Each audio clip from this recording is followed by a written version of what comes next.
some differences. One overall difference is that you won't see that phrase, if applicable. We decided to go in the direction of, if there are special circumstances that apply to your setting, we will note that in the guidance manual. We really wanted to have one system for everyone, and so some of the rewording you will see will reflect that. What I'm going to do is just read down through these and note whether there are changes or not, and talk a little bit about rationale for those changes, if there were. And then when we get to the end of the eighth, after the eighth one, we'll just open it up for your questions. So the first criterion, the program implements written wellness policies. A policy for children, B, a policy for staff. This one we did not change. We did have a comment that because programs are required to have an illness policy for children, it wouldn't be necessary to have a wellness policy for children. And the rationale for having a wellness policy for children is that wellness is different from the absence of illness, that wellness is really about well-being for children, and well-being for staff. And we just know more than ever in the wake of COVID how important it is for both parties to focus on that well-being piece. So we see that, along with all of these criteria, as a foundational piece for STAR Level 2.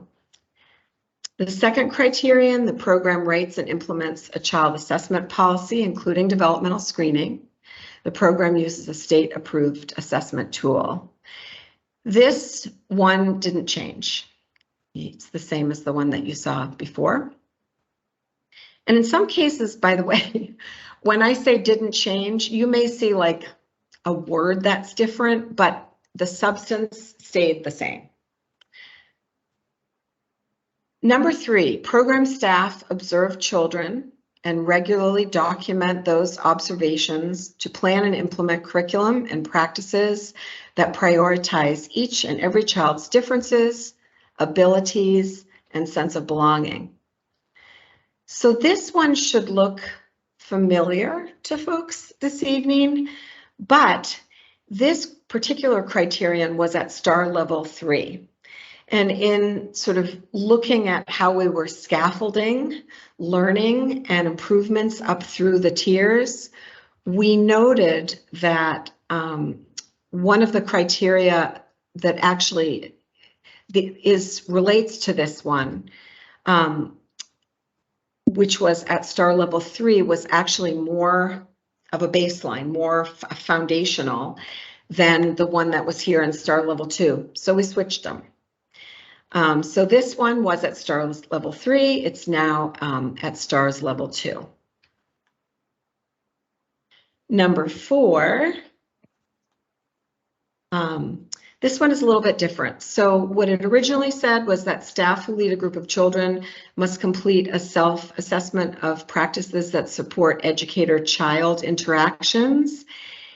And in talking with our federal partners and looking at different tools that we could use potentially, we decided to kind of simplify this, and also because the social emotional competence of children, which is one of the 5 protective factors in strengthening families, we wanted to give folks a chance to use that strengthening families tool, not the tool in its entirety, just one section that relates to social emotional competence, and use it as a self-assessment, or there will be a choice of other tools appropriate to the setting.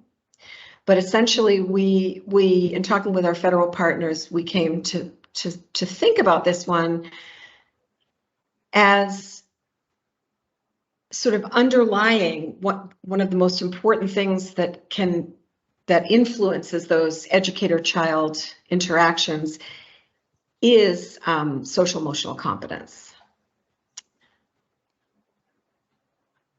Number 5. Oh, number 5. Yeah.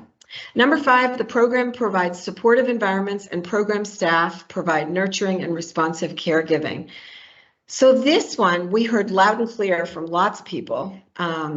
We had a placeholder in here that was about specialized childcare. And I don't remember exactly how it was worded, but it was, you know, every 5 years, the director will, or somebody will get trained in, I don't remember, but it was a placeholder. And so we heard you. And what we did is we removed that specialized childcare criterion, which was really less a standard and more a strategy. And we added this criterion that is related to educator-child interactions in environments. And this was kind of a result of extensive discussion that occurred among Head Start, the Agency of Education, and CIS folks.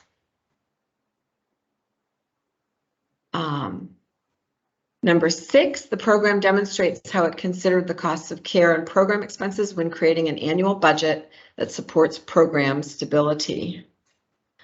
With this particular one, this is one of those ones where we changed some of the wording. I think I don't remember exactly what, but the substance stayed the same when we compared them. Number 7, the program provides weekly planning time to those responsible for curriculum planning. This was one that did not change other than we took if applicable out. And number 8, the program develops a continuous quality improvement CQI plan, which identifies goals with action steps and a timeline. The program regularly reviews and updates the CQI plan as necessary, and the CQI plan should include staff input if applicable. That one also really didn't change substantively. So that's it. That's what I got from my notes as related to the feedback and stuff. And this is the time that we would love to hear from you and hear questions, and hopefully we can answer them. Meg, you have your hand up. Yeah. I might have an echo. Do I have an echo? You do a little bit, but that's okay. We can hear you. Okay. Not sure why. The question I have is about 4 and 5. Okay. My understanding of how the social emotional practices, the best practices, sorry, I have to take this off because I can't hear myself with the echo.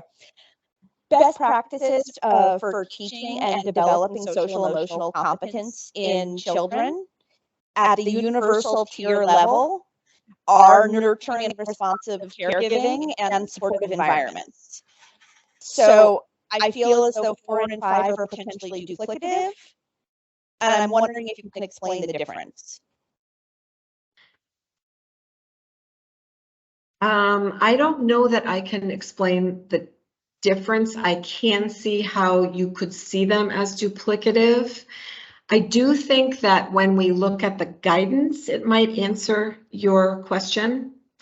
The first one, 4, is really one of the reasons that we have that criterion is that the backbone of our current system is CQI. I mean, of our currently proposed system is CQI. And in order to do a CQI plan, which many, if not most, STAR Level 2 programs really have not done, it's important to have data from a self-assessment. And many, if not most, STAR Level 2 programs have not been involved with doing a self-assessment. And so we really felt that it would be a foundational skill to try this at this level in preparation for other self-assessments and then assessment with a trained assessor at later levels. So I know that some programs in the current system use ERS and CLASS to do a self-assessment. Neither one of those tools was developed as a self-assessment tool.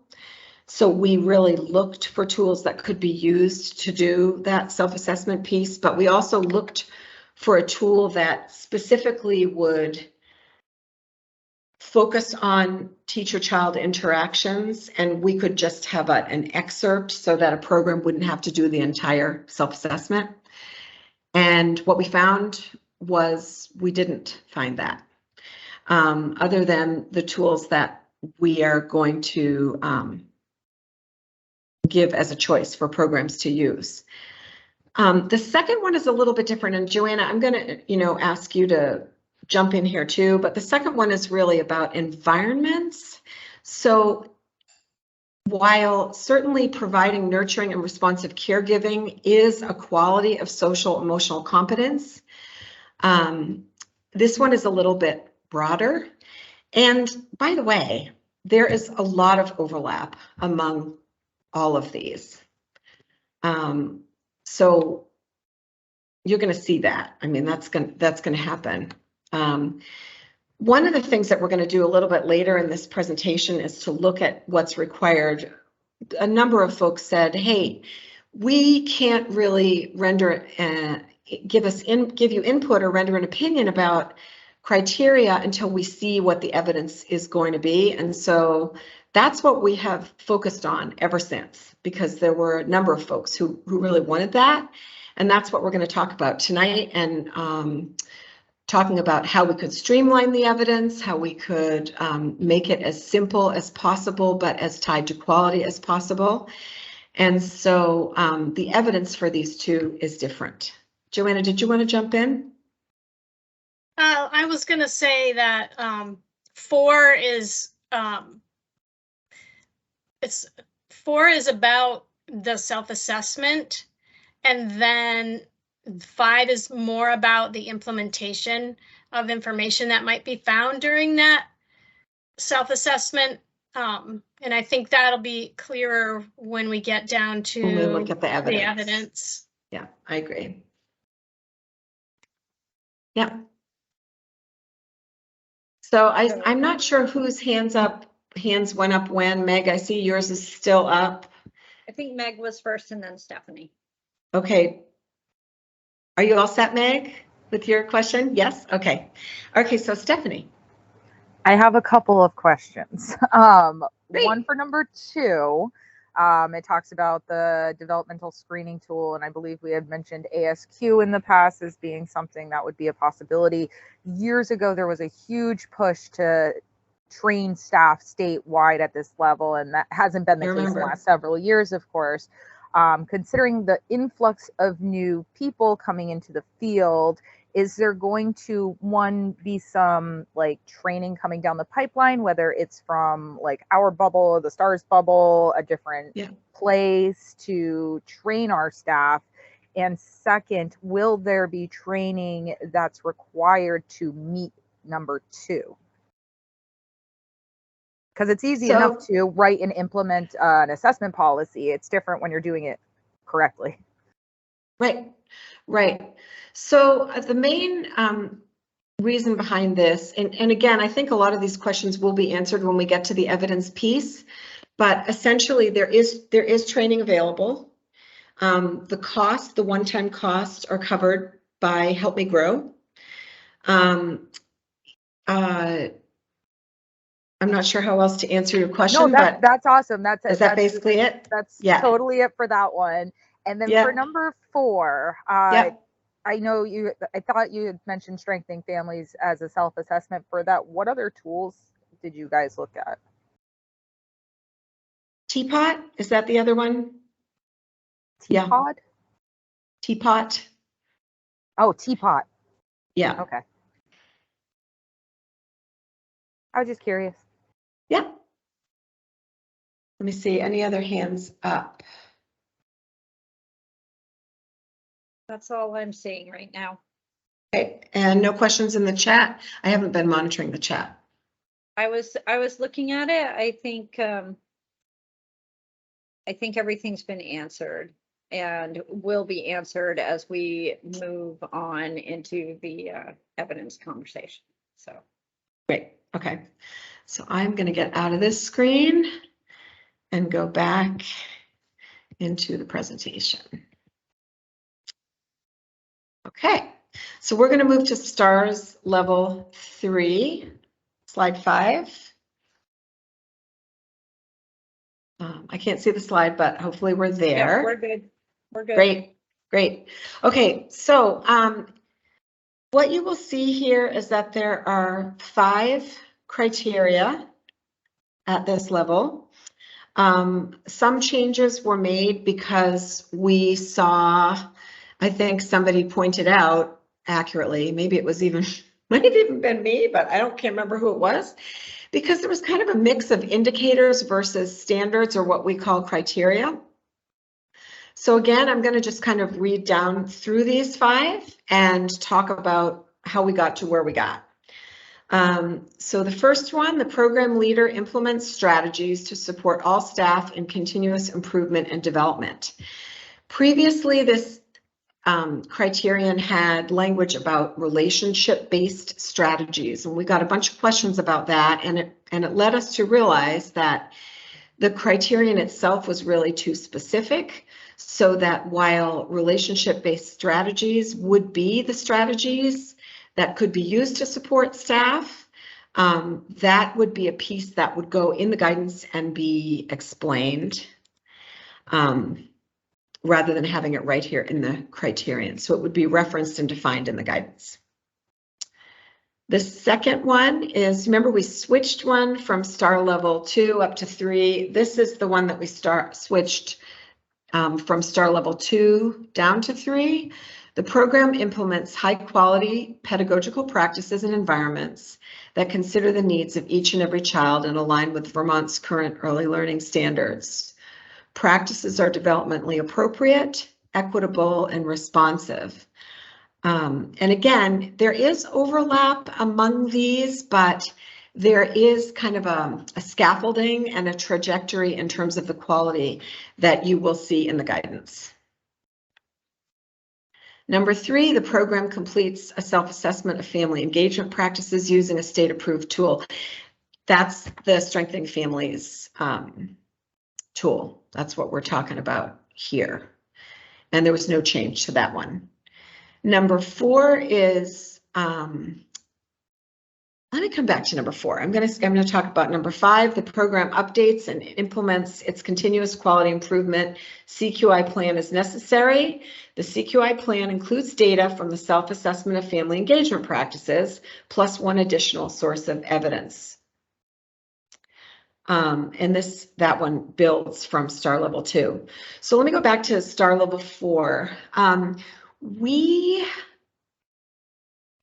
I actually consulted a little bit with Luann. Thank you, Luann Beninati, a little bit about if we were to identify the most sort of foundational practices that we could have in our system, standards that we could have in our system, that would build one upon the other. So we looked at the one that's business practice related in STAR level 2 and the one at STAR level 4.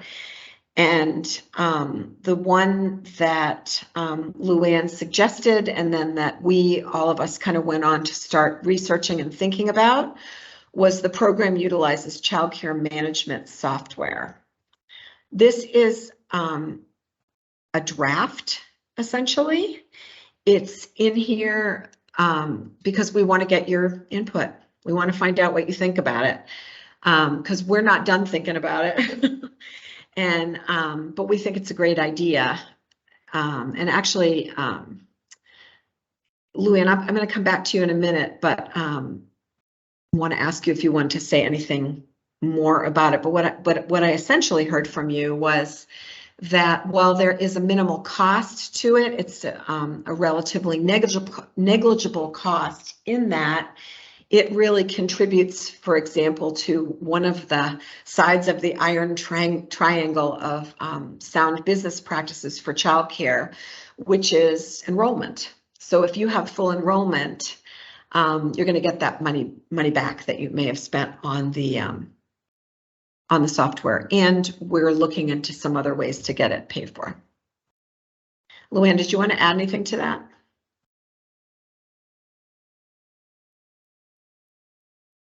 Sorry, took me a minute to unmute. Oh, that's okay. So I would just say, as you probably all heard me say, I'm not very comfortable with criteria altogether. So I just want to say that.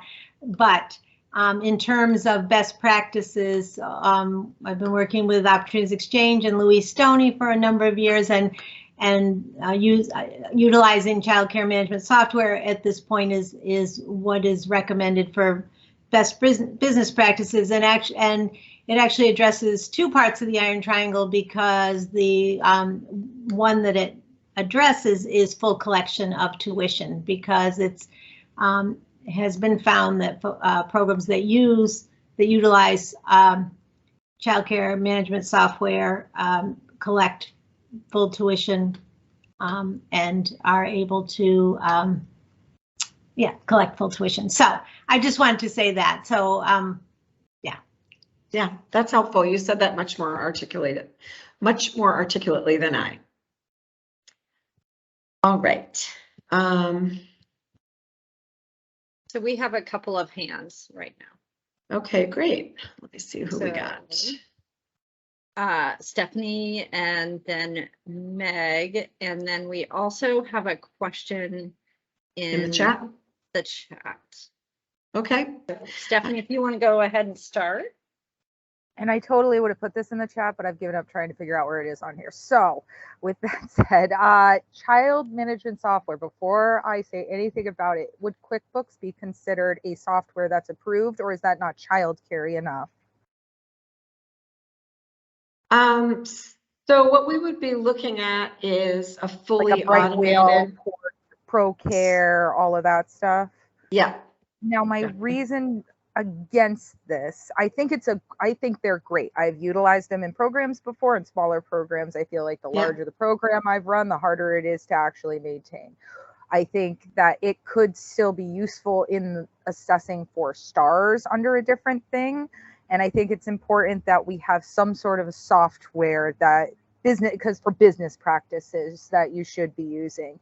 But if our large agency adopts another software tool, we use QuickBooks because we're a larger agency. We take care of a lot of other things besides childcare. I have to use CDDIS, which is good fun right now. I have to use PowerSchool for some of my districts to enter in stuff. I have to use other things for other districts because I'm part of pre-K programming for multiple districts. And then to add another management software tool that I'm going to be double dipping in, all it's going to be good for is that, like, okay, are my kids checked in? I can communicate with parents a little bit better. I just feel like that's just a lot more. So really, this isn't so much a question as a strong opinion against this being a very specific criteria. Yeah. So I think we would try to not have it be so specific that if the strategies that an organization was using were getting them to where they needed to be. And that, like I said, we just started exploring this. So this is great input from you.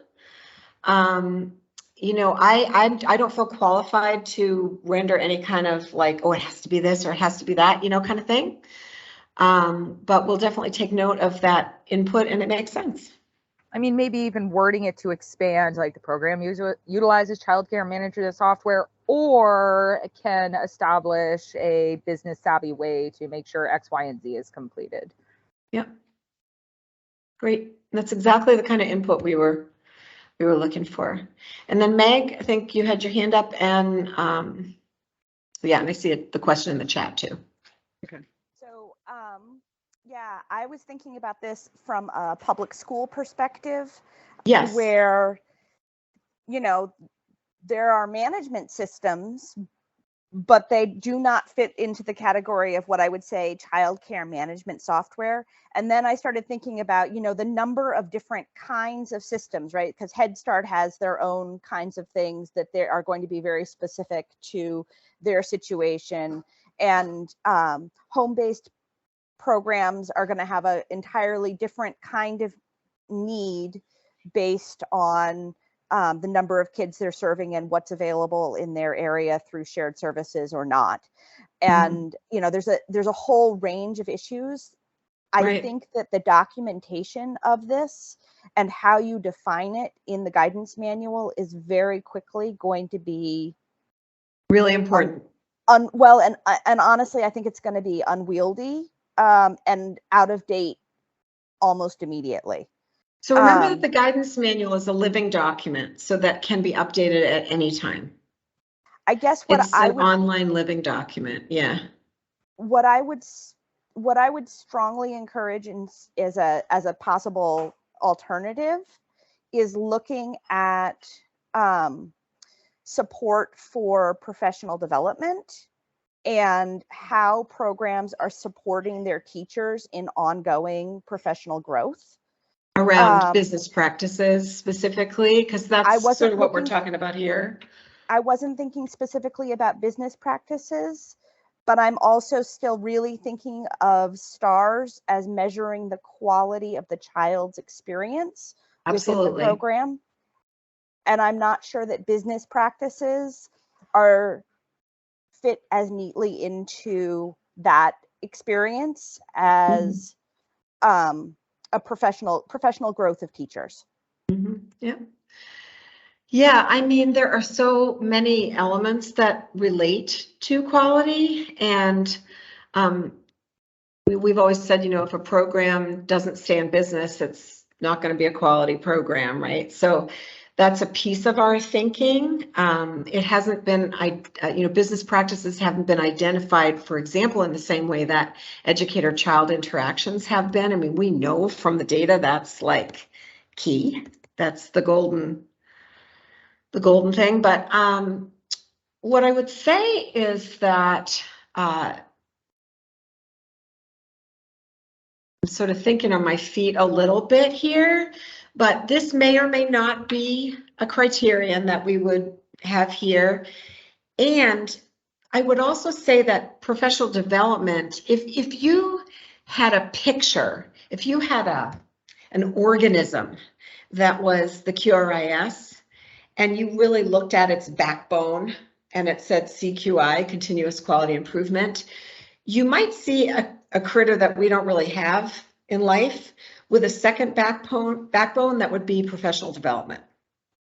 And so throughout the guidance, one of the reasons that we're moving to a coaching model is that we want to align with professional development. We are looking at aligning with currently offered professional development, you know, trainings and other offerings. And so training, even though you don't see it as specifically called out as a criterion,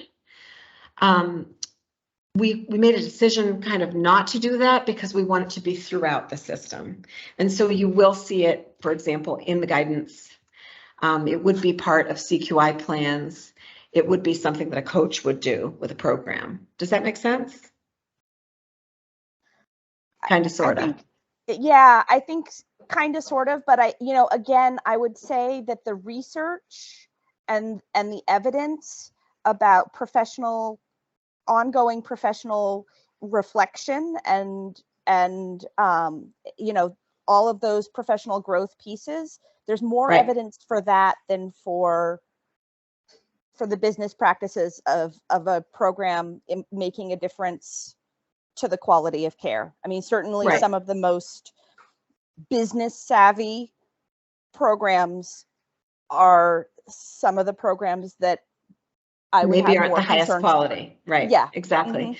Well, which is why we have, you know, 3 blocks with a variety of criteria that build on each other. Do any of my colleagues want to jump in, add anything?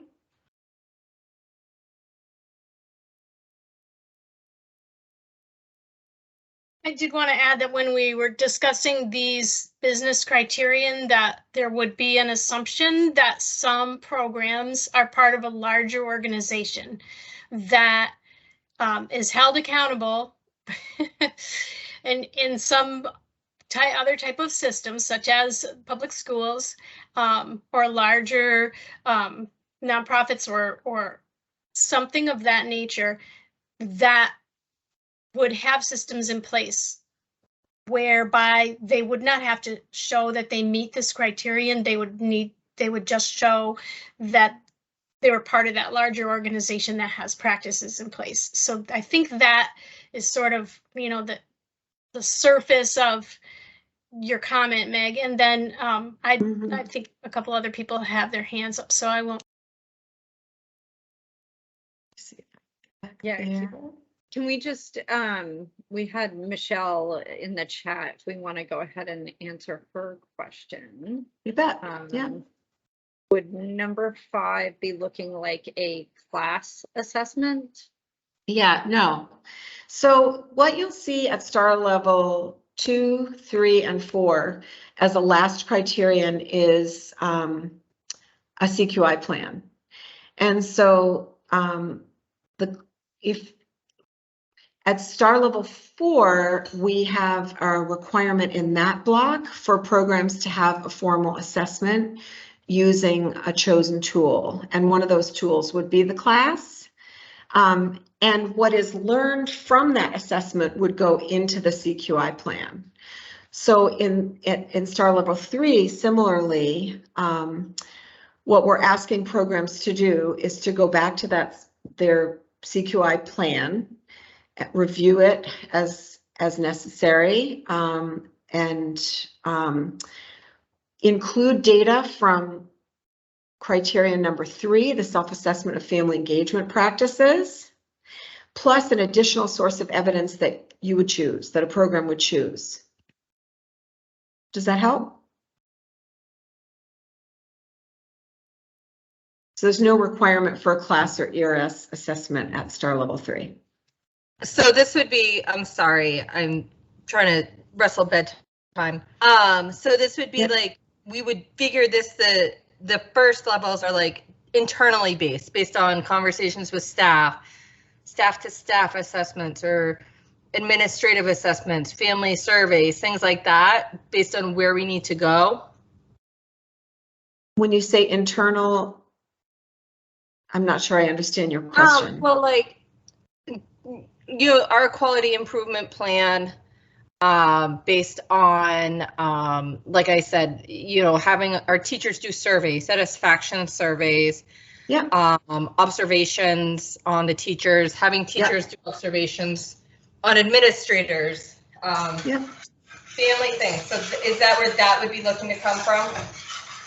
Yeah, so those are all great examples of sources of evidence that could contribute. So in other words, if you did a family survey or a staff survey or a self-assessment or really any place where you would get data that told you where your program was strong and where your program might have some areas for improvement, that would be data that could go into that CQI plan. And so the scaffolding in terms of the CQI plan is at star level 2. We're just getting folks who are in 2-star programs used to the idea of having a CQI plan, working with a coach, and setting out some goals and a timeline and strategies. At star level 3, we're saying we're requiring a self-assessment of family engagement practices at this level. So we're requiring taking what's learned from that self-assessment and putting it into the CQI plan. Plus one other additional source of evidence, whatever a program wants it to be. I mean, the whole thing about a CQI plan is they don't work if someone tells you everything that has to be in them. The program really needs to be able to say, we want to work on this. This is what's meaningful and important to us. We're really good at building social connections, but we're not so good at social emotional competence. So we're going to really dig deeper on that, for example, just making that up, but that's the kind of thing. I see Sonia has a hand up. Yeah, Stacey so I also. just wanted to offer up that in regards to the person who spoke to professional development and your staff, I'm wondering if that can be, if it isn't already enveloped in number 1 here, Because, and in the guidance, Yeah, I don't know if it's already sort of part of that. I don't. it recall, is. But it seems to me, because I agree, like you very specifically could ask, that whatever the supports are and strategies are in these various areas to support staff, one of them being PD, is that's what's described in the continuous improvement plan. So I feel like we can highlight it in there as an important aspect for staff and particularly around the quality of their teaching, right? In that number one there. Yeah, that's a great example, Sonia. I wish I had thought of it myself, but that's exactly right. I mean, we haven't really dug in as deeply with STARS level 3 to the guidance yet, but I did a little bit of work on it based on work that the work group did back before COVID. And there were lots of suggestions around professional development and these relationship-based strategies, and as well as other strategies for staff's continuous improvement. An opportunity? Sorry, will this group be able to see the guidance when it's sort of built out to give? So that's some of what we're going to do tonight. Okay. We're going to show you some of that. Yeah. Okay. Thank you. All right. I see one more question from Stacy. Sorry, I know you already have heard this, but you wanted input. So I agree with not having the management software in there as a requirement.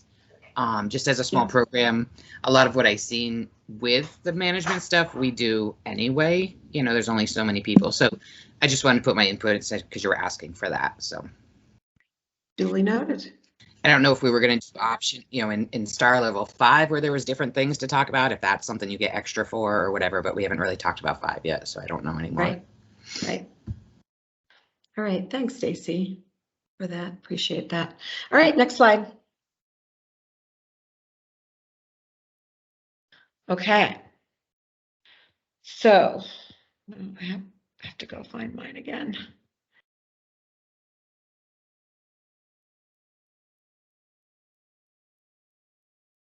Sorry, I'm waiting for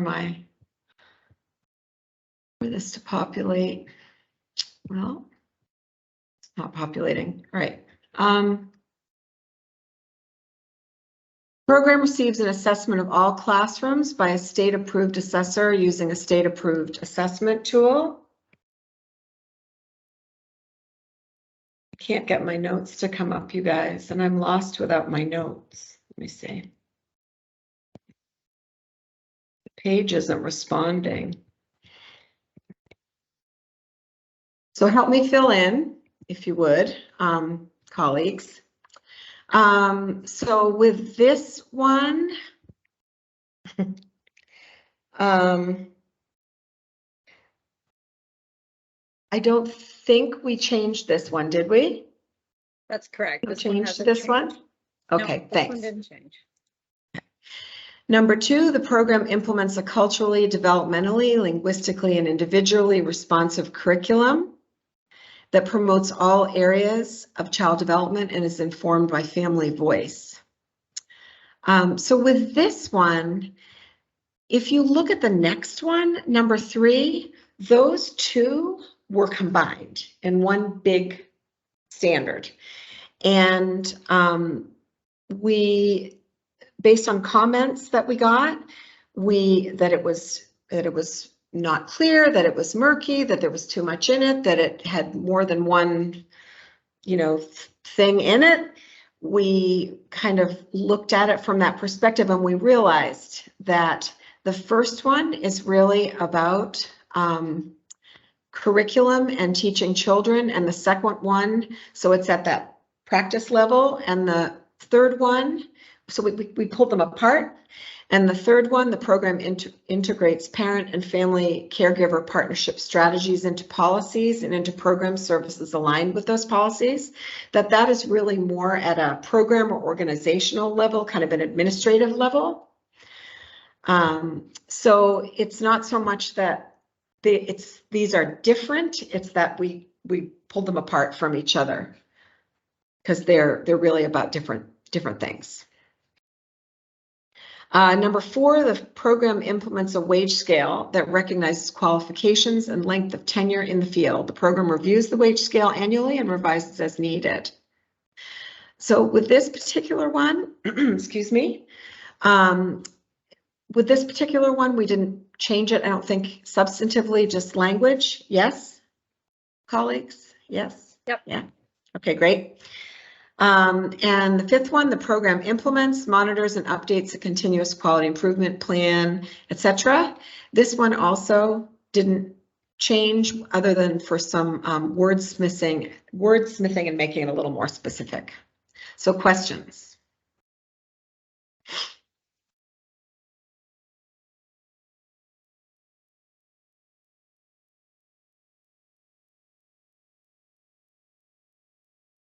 No questions.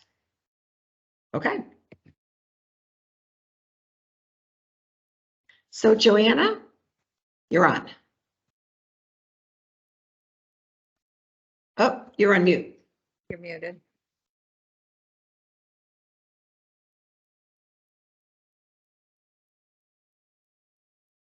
There we go. Hi, everybody. Yeah. It's Joanna here. I was so busy moving over to my notes that I forgot to unmute myself, so I apologize for that. So this is a picture, if you will, of how we sorted out what the evidence would be for each criteria. The O's stand for optional and the R's stand for required criteria. For before I get too deeply into this slide, we are going to be going into the criteria for each one, the evidence for each criteria on a separate slide for each one. So we'll be getting into the specifics a little bit more. So if you have questions about that, I think they may get answered as we move on to the next group of slides, or if they don't, you can ask as we're talking about specific criteria for specific evidence for each criteria. So one of the things that I want to just take a minute to explain, for example, some of these columns are very general because just so that we could kind of fit everything into this chart. So the policy manual / handbook column, that could be a different document depending on what type of program. So for example, a family childcare might have a family or caregiver handbook, and that would contain all their policies. A larger center might have a staff handbook, and it also might have a policy manual, but either one of those could contain the policies that we're looking for evidence for that. So that's an example of there's greater specificity to these columns than we're able to fit into this chart. The other thing I want to note for you is that each piece of criteria has a required evidence, and then for the criterion that have optional evidence, programs would need to provide just one of those options, and they can choose which one they want to provide in addition to the required evidence.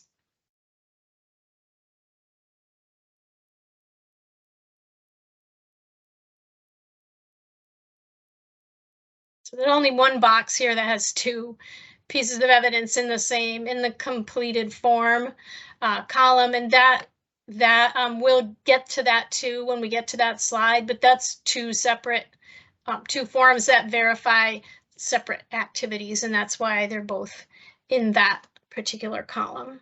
Does anybody have any more questions about this before we move on to the next slide.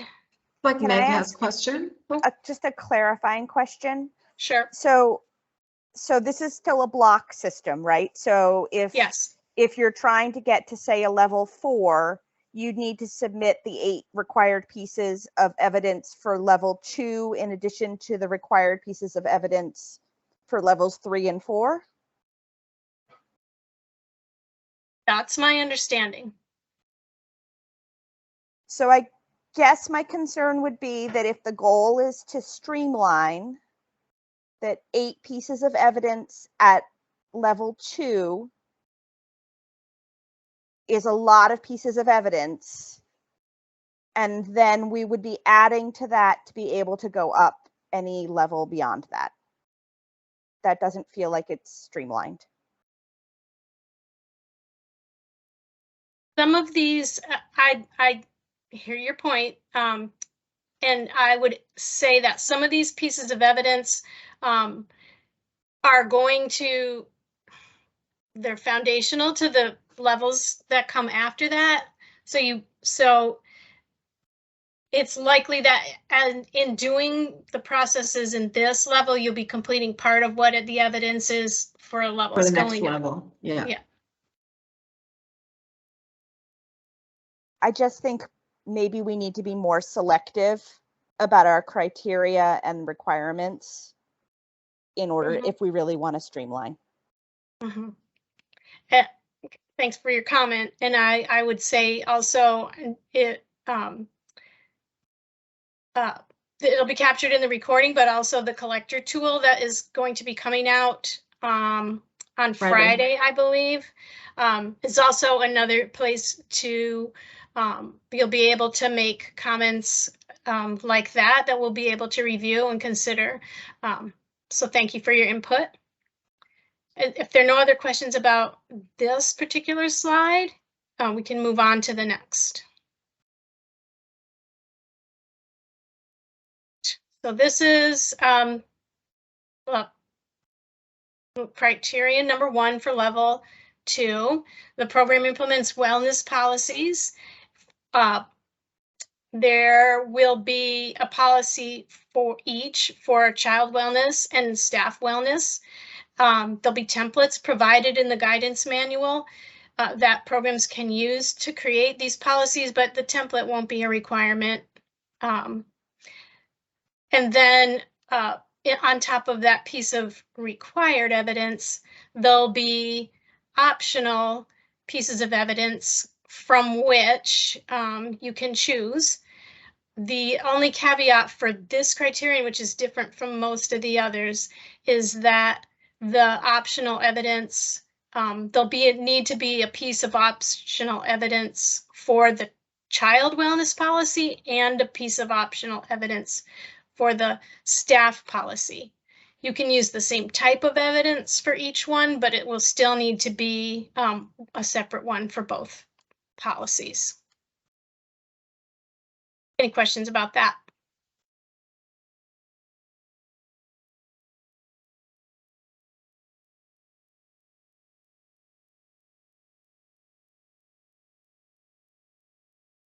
Okay. If nobody has any questions, then we can move on to the next slide. Criteria number 2, the program writes and implements a child assessment policy, including developmental screening. The program uses state-approved assessment tools. So this particular criteria has 3 pieces of required evidence. One is the written policy. The next is a completed sample of the screening tool. So evidence that the screening has been implemented. And the third is documentation of follow-up based on the completed screening. So when a screening tool provides information that a child may need some additional support, that the program's followed up with providing that information to families and with providing them with resources or referrals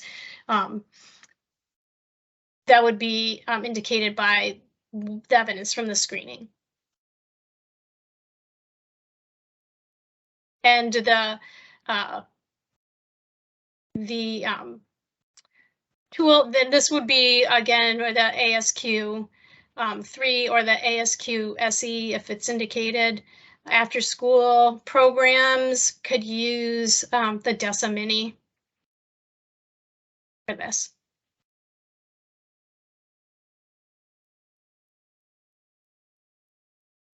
And there's a question, will you be getting parental permission to share that?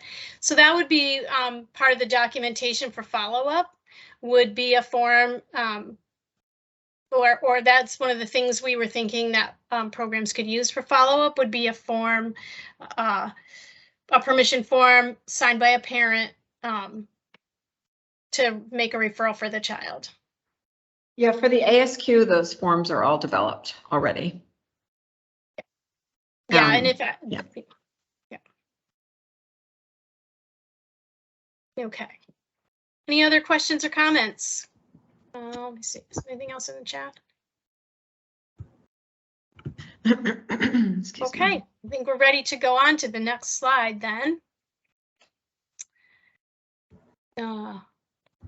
Okay, so for criterion 3, program staff observe children and regularly document those observations to plan and implement curriculum and practices that prioritize each and every child's differences, abilities, and sense of belonging. So this is the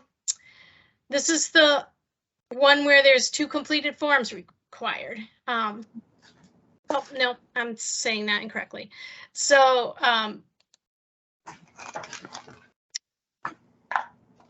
this is the one where we would like to see a sample observation completed and a sample of a curriculum plan. The curriculum plan will show a connection with the observation. So that will be the evidence to show that this criterion is met at the 2-star level. There's no other evidence that's required for this criterion. Let's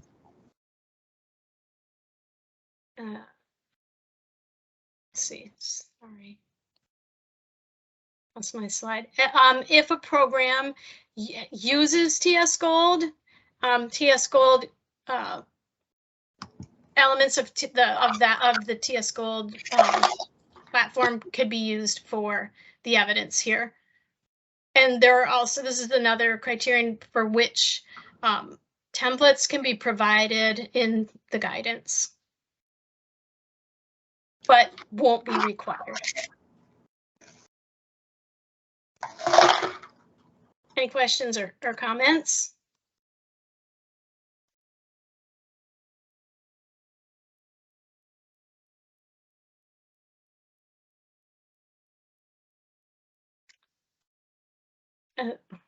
Okay, I think we're ready for the next slide. Well, you're ready, I'm not. Hang on. All right.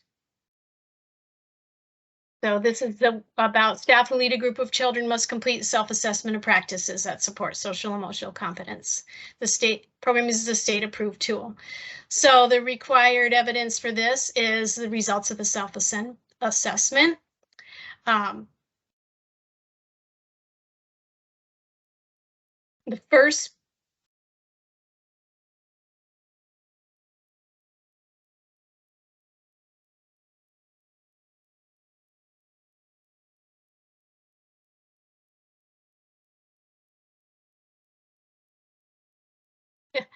all right.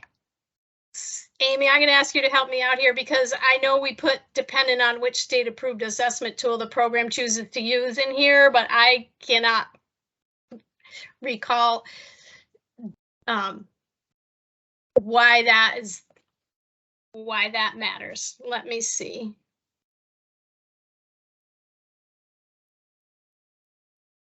Complete a self-assessment. Amy, you're on mute. Sorry, if a program chooses to use, depending on the self-assessment that the program uses, it may be important and required to have some professional development. Professional development, okay. Yeah. All right, that's right. That's what I didn't put. I obviously didn't finish the note. So, That's okay. so sorry about that. Yeah, no does problem. anybody No have, problem. have any questions about that?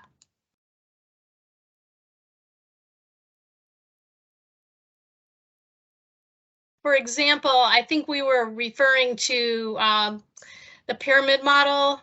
Yeah. And if a program were to use a pyramid model as an assessment tool, there would be a training module that they would need in order to be able to do that, to be able to use that self-assessment. I think that's where we were going. Yeah. Okay.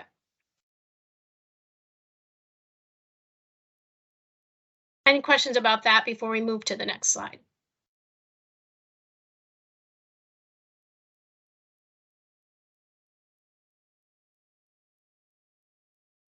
I have a general question. Yeah. With this being like a new process, I know a lot of the centers, or our center, we do a lot of this anyway, but with the application for people to get used to it, is there going to be like a sample? Do you think that could be created, like a sample for people to see? You know, I'm a touch it, see it, feel it kind of person when I do things, so I like to see examples. Yeah. So I wonder, I know it would be a lot of work, but I wonder, is that something that could be created for centers to help them understand what's being looked for? In the guidance manual, I think that's a good suggestion. Yeah, I do too. And you know, there is the Hold Harmless year, right? So, and it will be online.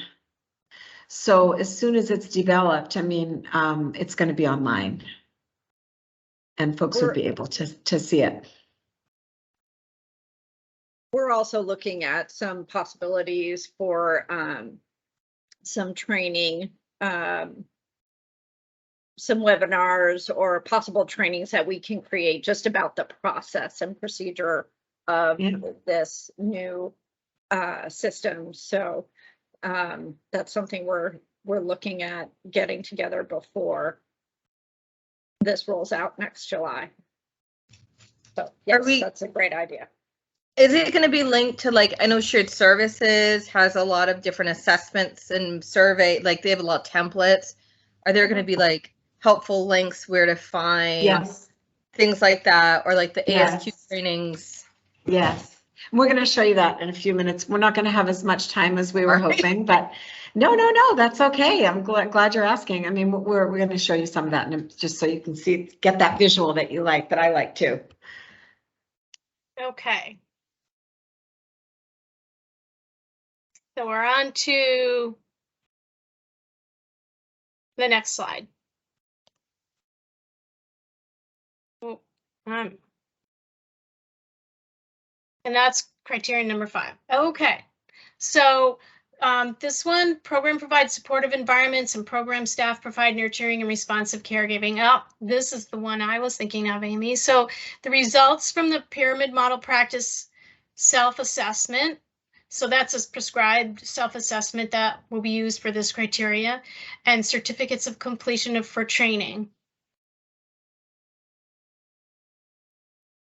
that support a successful use of the pyramid model practice self-assessment.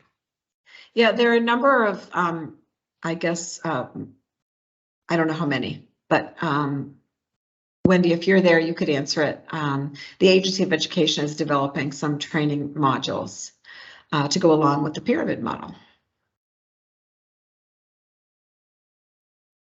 Yes, and my understanding is that there'll be online anytime trainings that won't have a cost associated. So there'll be wide availability So there's a question in the chat. Do we have one tool in mind that covers multiple criterion? The pyramid model actually covers this one and the previous one. Somebody noted that there's overlap, and there definitely is overlap. But some programs may wish to do the Strengthening Families. We wanted to give a choice. And because the Strengthening Families assessment will be required at the next, the next level, or no, at this level, right? First family engagement. Level 3. Yeah. Yeah. So pyramid model is one, and you know, Strengthening Families is the other. Okay. Stephanie? Forgive me if I missed it, but do you need both of these? So you need the results from the pyramid model, self-assessment, and certificates of completion and training in VELS? Correct. Now, what the kind training for is VELS not- would that be included in, like a college class? Like if they were taking a curriculum class or something like that, or does it have to be a specific VELS training? So the Agency of Education is they have currently in development a number of online anytime modules. Okay. And we would not be requiring all of them. We would be requiring selective ones to support this criterion. Okay.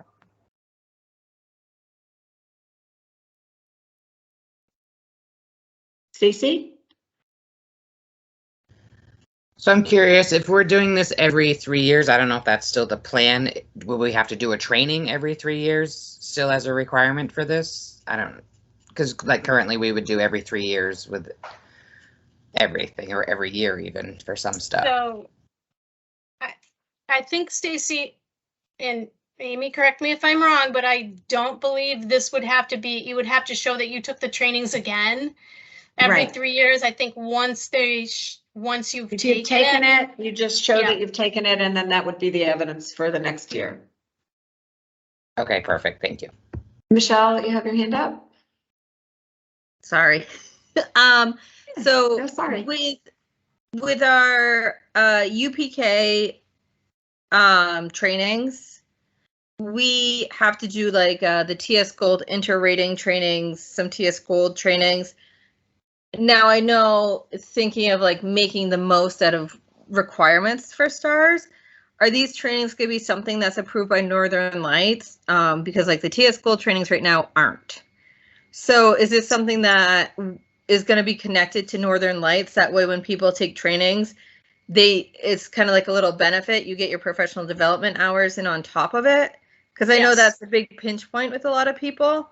Yes, the AOE has been working with Northern Lights on the training modules so that they will be, they will count for professional development in Awesome. people's credential accounts. Yeah. Awesome. Great question.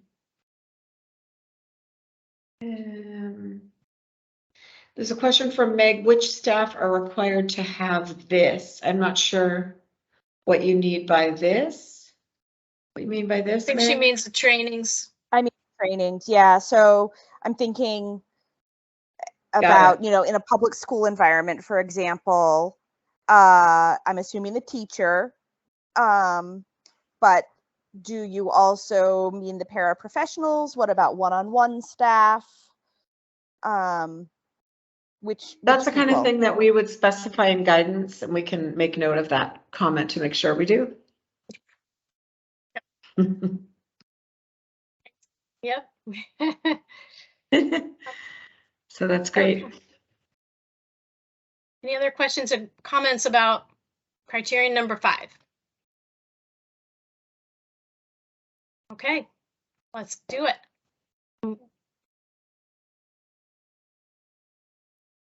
This is 8. I think we want to go back to 6. To 6. There we go. Here we go. The program demonstrates how it considered cost of care and program expenses when creating an annual budget that supports program stability. This has 3 different pieces of required evidence. One is a completed budget.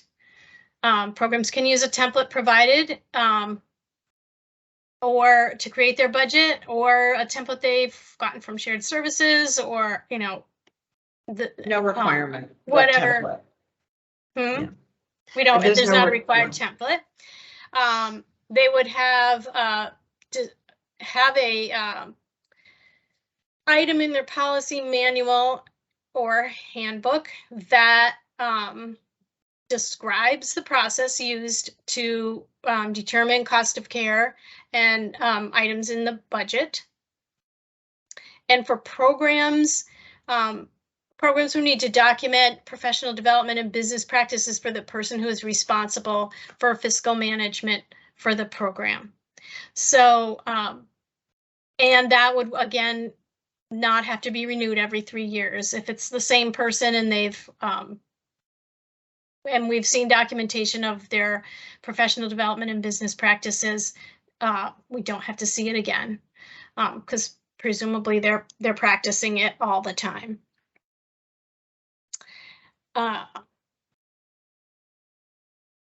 This criterion is also one we talked earlier about programs that are part of a larger system where that's held accountable in other ways for financial management, such as public schools. This criterion would not apply to them. Or this evidence wouldn't need to be provided. The criterion would apply, but it wouldn't need to be provided. You wouldn't need to provide evidence of it, if that makes sense. Are there any questions or comments about that? Yes, we have a couple. We have Stephanie and then Stacy. Okay. So I know we're trying to not duplicate the process across regs and stuff like that. Documentation of the professional development for business practices is already required for us at a regulation level. So like I, as a director, have to have that class, the college business class, and I have to prove that, or we need to have an established business manager who in turn has to have the proper qualifications. So is this kind of duplicating that? Well, you actually wouldn't it sounds like it is, but if you took it and it's in your BFIS account already, you don't have to do anything more to show the documentation. It will already be there.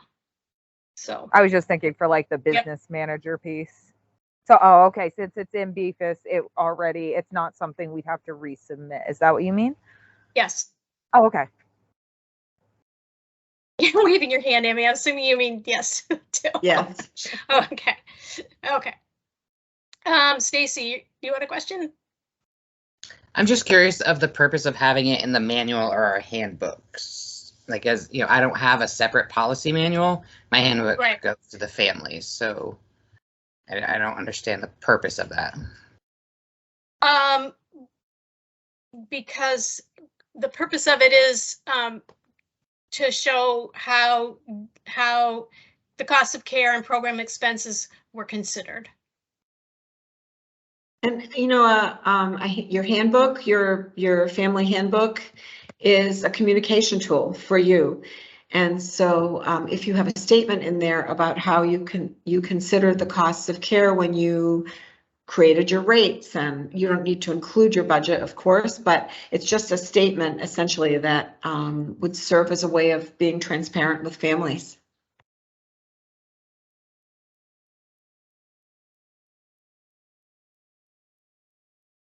Stephanie?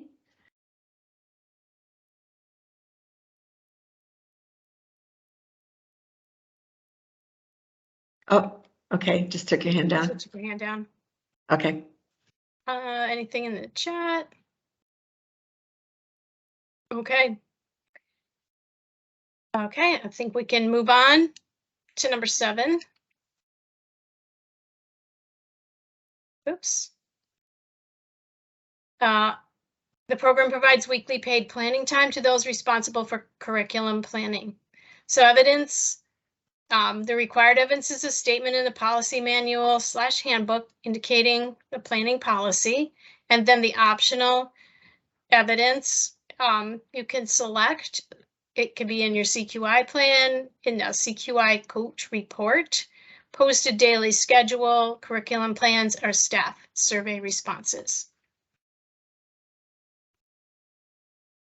there any questions or comments about this evidence?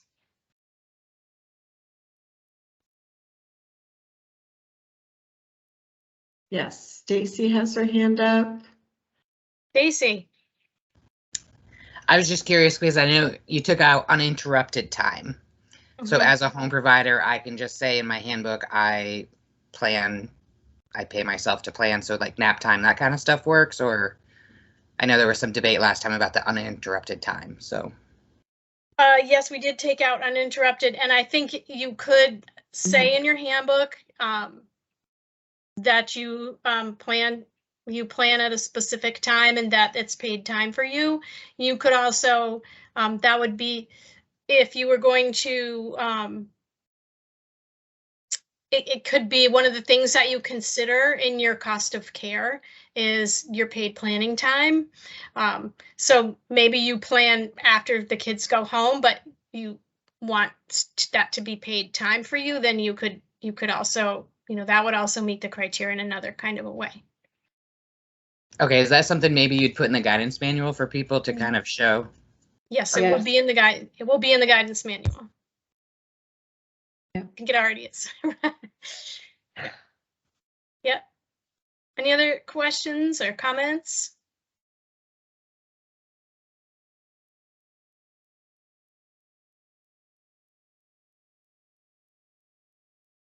Okay, I'm going to CQI. I almost forgot.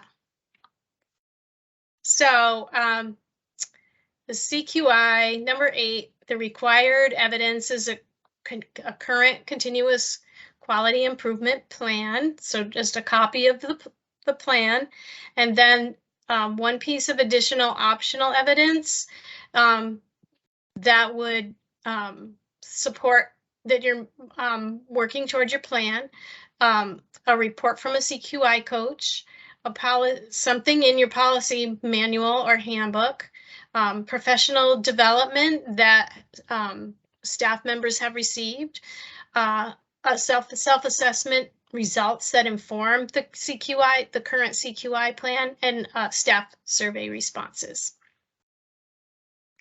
And one thing I want to mention about the CQI plan that we did clarify, but I just want to reiterate it, that this plan, programs can put whatever they wish to in their plan.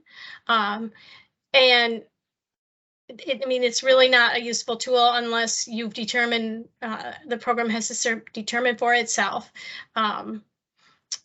what areas are necessary or they would like to improve on, and that those should be reflected in the plan. It's what's in the plan is not, in the most part, going to be required. Okay, that's all. Any questions or comments about this criterion?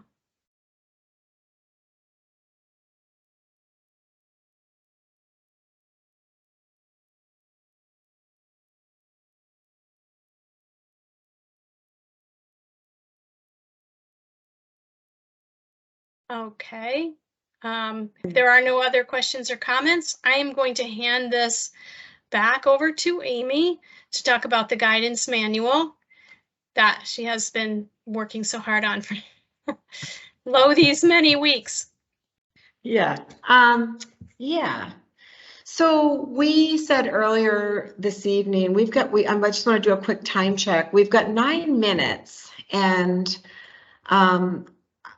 I'm thinking we don't have enough time to do everything we hoped to do with you in relation to showing you the guidance manual, but I think we should just basically jump right in to maybe the criteria number 2.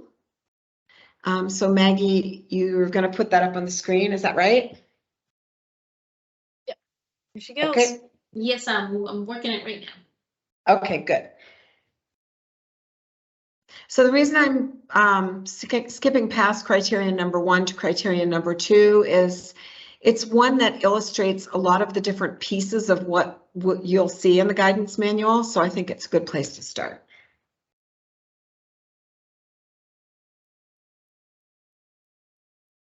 You want to just go ahead and scroll a little bit, Maggie?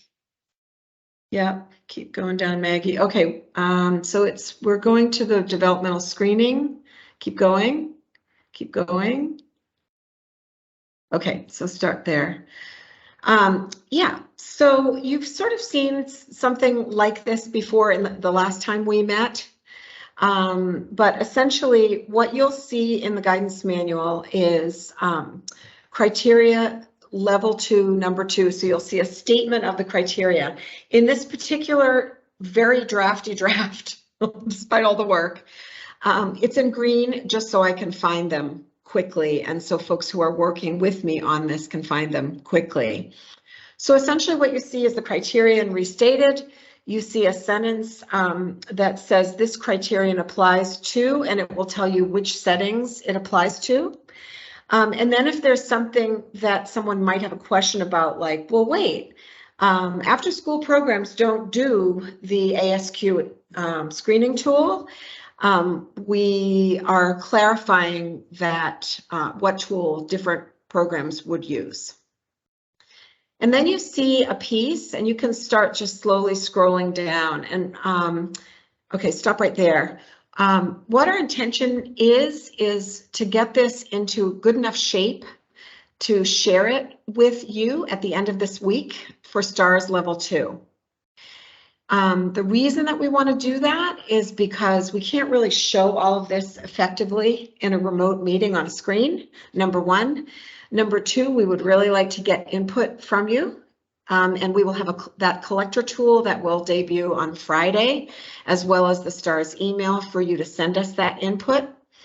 You know, we want to give you a chance to sort of read through it and think about it and say, for example, oh, I think it's also important to have policies because blah, and then tell us. Or it's really important to require developmental screening for something that isn't here. Look at it to see what might be missing.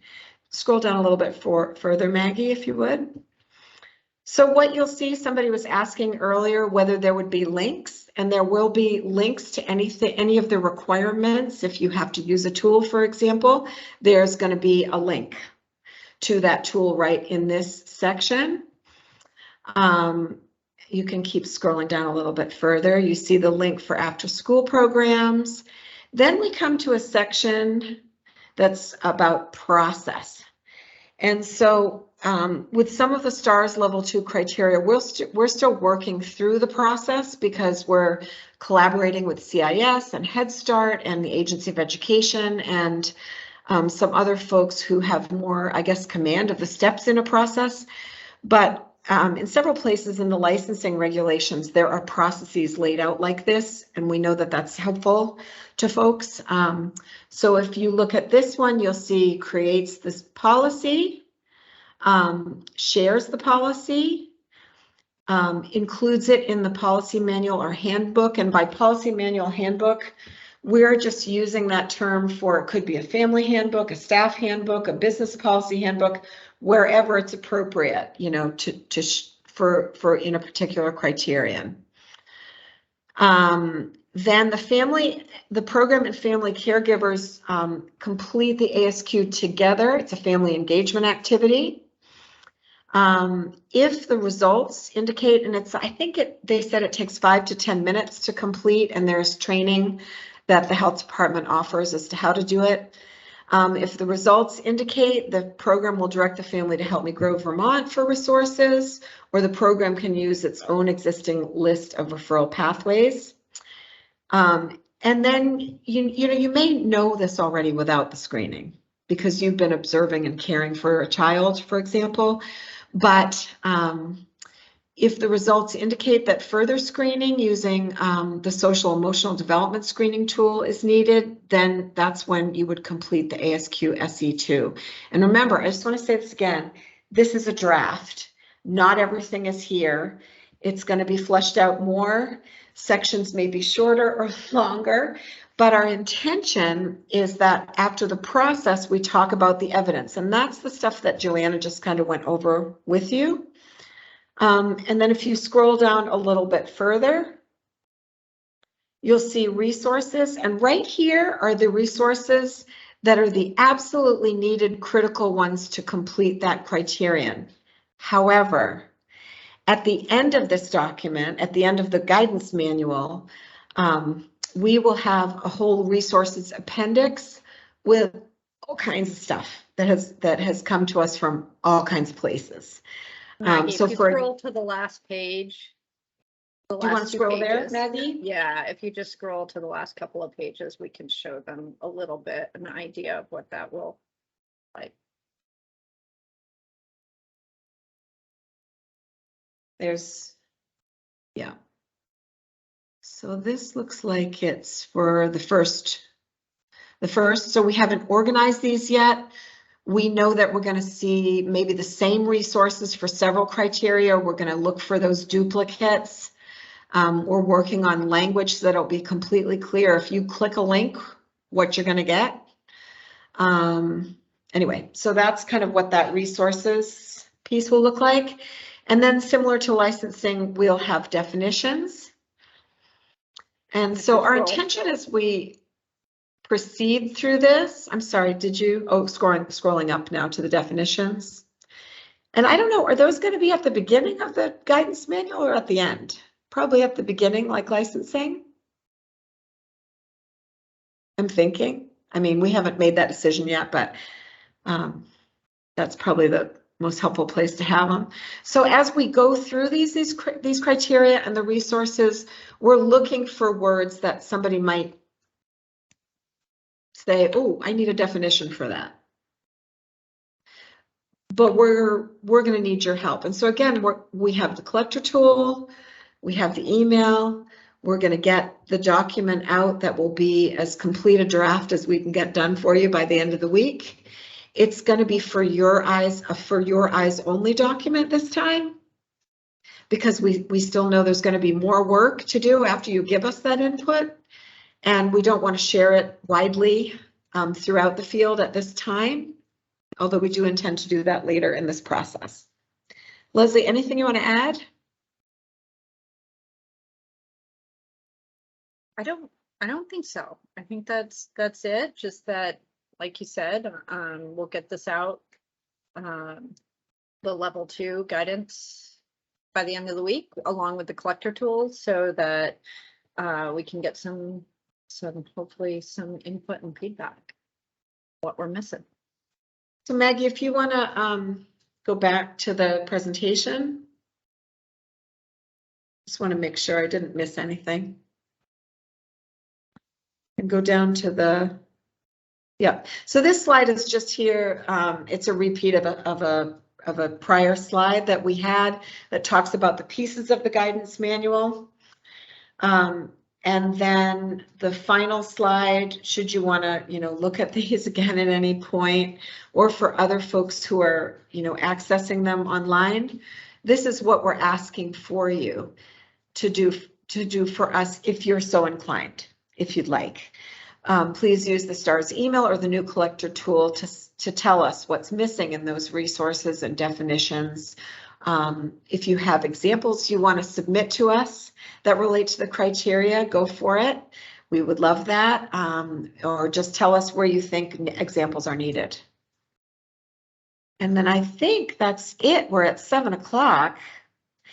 For any of you who want to stay longer, we can take you to see the online application for the current system that's being developed.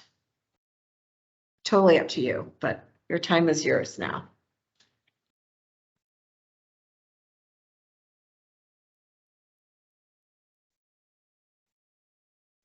So maybe since I can see you, raise your hand if you think you want to stay a little bit longer. Okay, good. Well, we have at least one person, so that's all we need. 2, 3, 4. Okay, great. Okay. So for those of you who, who need to get back to the rest of your life, have a good evening. And thank you so much for coming this evening. We'll see you in September. Enjoy your summer.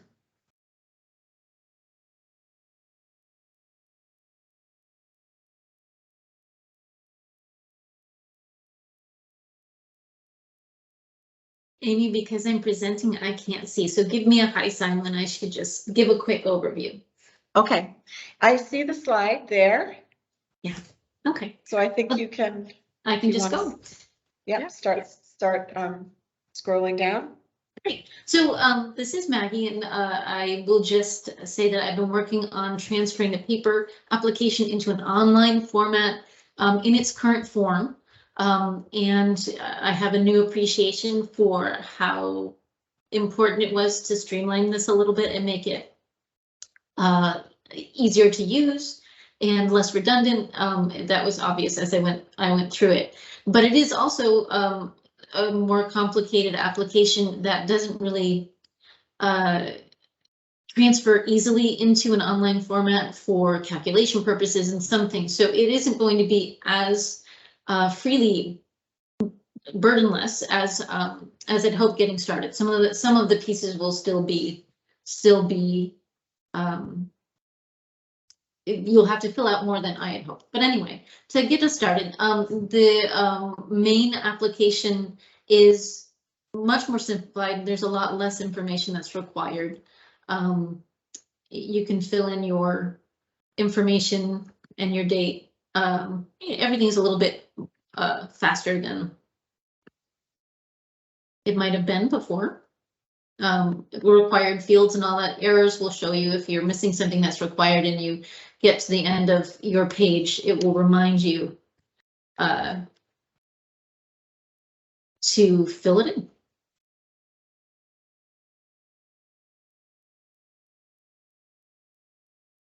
I'm just running through this really quickly so that you can see how it kind of, it will populate, it will remember stuff if you go back in and you have separate programs. And I'm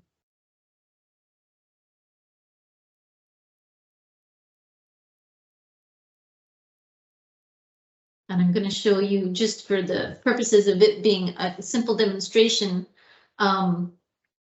I only included this main form and the professional development arena to give you an idea of, I think that's the one that's probably the most cumbersome. So we're going to take a quick peek at that and see what it looks like.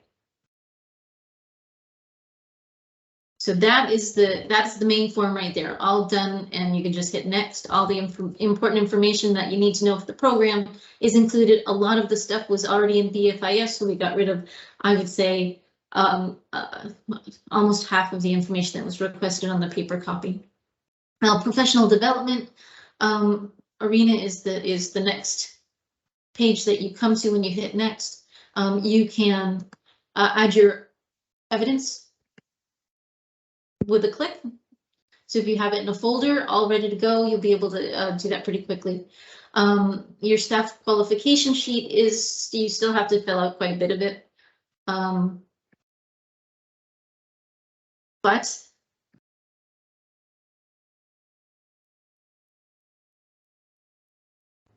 I'm sorry to interrupt. So I Oh, guess go ahead. I missed the fact that, so the staff qualifications piece, is this like something that's required at all levels now and hasn't changed at all? this application is the same as this, it's for the current year while we're in this transition period. Okay.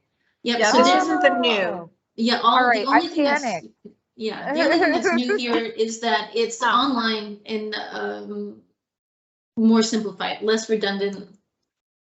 This is so, great that I don't have to do it on paper. Totally great. well, yeah, it will get greater. I think, you know, it will, but it will do a little self-populating for you. So what's in the online application for the proposed new system, when it rolls out, will have some similarities, obviously, like the demographic information, that first section, it will be probably pretty much the same. But what will then follow will, you know, will align with the criteria. Yeah. Right. So that was just a simple demonstration of what the current paper application will look like online. We should hope, we have to have this up with the new website revision that's ongoing right now that we're finishing up at the end of the month. So it will be available very soon on the the STARS site when it gets put together. So that was just a quick demonstration just to show that it will be available soon, that it's easier, that's much more streamlined, and it will take the place of the paper copies for the time being, unless someone really needs a paper copy. And that all of the changes that we're working on right now will go into another online document that should be even better and more streamlined and have a good memory and that sort of thing. So that was all the purpose of this little demo. We have one hand up, Sonia. I didn't know if you had a question. Sorry, I didn't even realize it was up. Sorry Oh, about it was that. still raised from Amy asking if you wanted to Yes, stay. I'm so sorry. That's fine. No worries at all.